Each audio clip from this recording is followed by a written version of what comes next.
When I am dead, wrap the mantle of the red, the black and the green around me, for in the new life I shall rise up with God's strength and blessing to lead the millions up the heights and the triumph that you well know.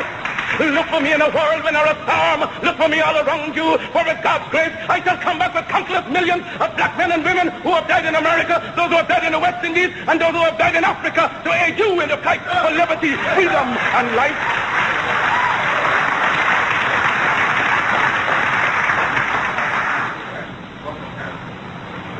Any leadership that teaches you to depend upon another race is a leadership that will enslave you.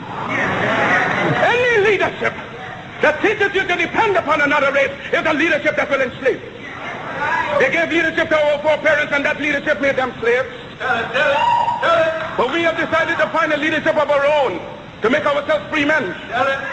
Our great scholars, having passed through the colleges, the universities, have thrown away the blessed record.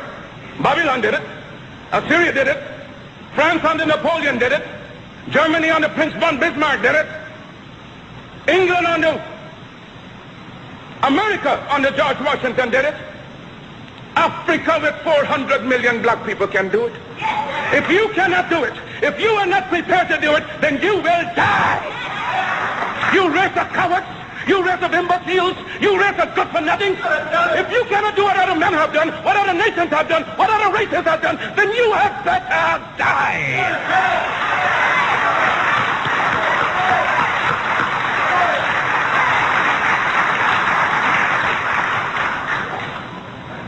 Can we do it? We can do it. We shall do it. We have prayed to God for vision and for leadership. And He has given us our universal vision. A vision that will not limit our possibilities to America. A vision that will not limit our possibilities to the West Indies, but a vision that said there must be a free and redeemed Africa. Christ the crucified, Christ the despised. We appeal to you for help, for succor, for leadership. When you endeavor to carry your burden up the heights of Calvary, when white men scorned you, when white men scorned you, when white men spat upon you, when white men pierced your side out of which blood and water gushed forth, it was a black man in the name of Simon the Syrian who took your cross and bore it up the heights of Calvary. And now that we are bearing our burden as being so heavy, we just ask that you just help us on up the heights. Oh yes, the cause is grand, the cause is glory. Surely we shall not turn back. Oh, sail on, sail on, sail on, oh mighty ship of state, sail on until the flag of the red, the black, and the green is perched upon the hilltops of Africa. Because the time must come for the black man to forget his hero worship of other races and to create and emulate heroes of his own. We must canonize our own saints, create our own martyrs, and elevate the positions of fame and honor black men and women who have made a distinct contribution to our racial history. Sojourner Truth is worthy of a place of sainthood alongside the Joan of Arc. Crispus Attucks and George William Gordon are entitled to the halo of martyrdom with no less glory than the martyrs of any other race. Toussaint Louverture's brilliancy as a soldier or a statesman outshone that of any other people. Hence he's entitled to the highest place as a hero among men. Because Africa's created millions and countless millions of black men and women in war and peace, whose luster and bravery outshone that of any other people. So why not see good and perfection in ourselves? We must inspire our literature and promulgate the doctrine of our own without any apologies to the powers that be. That right is ours and God. Let sentiments and cross opinions go to the winds. We are entitled to our own opinions and are not obligated to or bound by the opinions of others. If others laugh at you, return the laughter to them. If they mimic you, return the compliment with equal force. Because they have no more right to dishonor, discredit you in manhood than you have in dealing with them. Honor them when they honor you. Disrespect and disregard them when they vilely treat you. Their arrogance is but skin deep, an assumption that has no foundation in morals or in law. They have sprung from the same family tree of obscurity as we have. Their history is as rude in its primitiveness as ours. Their ancestors were running wild in living in trees of branches like monkeys as ours. They made human sacrifices, ate the flesh of their own dead and wild meat from beasts for centuries, even as they have accused us of doing. Their cannibalism is more prolonged than ours. When we were embracing the banks of the Nile, they were still drinking blood out of the skulls of their conquered dead. After our civilization had reached the noonday of progress, they were still living in holes with bats, rats, and other insects and animals. After we had already unfathomed the mystery of the stars and reduced the heavenly constellation to minute and regular calculus, there were still backwoodsmen living in ignorance and in blatant darkness.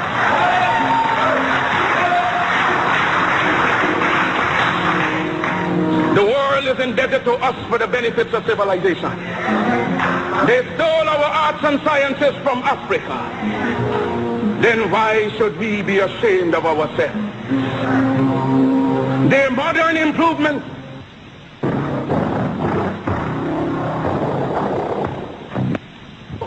to be reflected and resurrected by our generation and our posterity. Why should we be discouraged if somebody laughs at us today? Who's to tell what tomorrow will bring forth?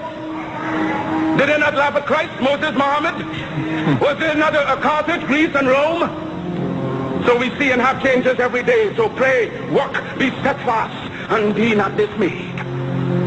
Because as the Jew is held together by his religion, the white race is by the assumption and the unwritten law of superiority, the Mongolian by the precious tie of blood, likewise the black man must unite in one grand racial hierarchy. Our union must know no clime, no nationality, but let us all hold together in every country, in every clime, making a racial empire upon which the sun shall never set.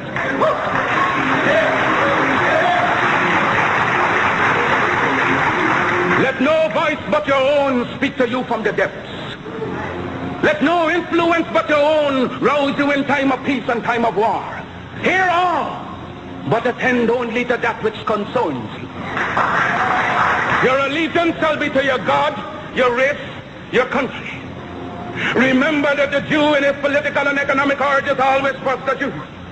The white man is first a white man under all circumstances, so you can do no less. Be black, buy black, think black, and all else will take care of itself.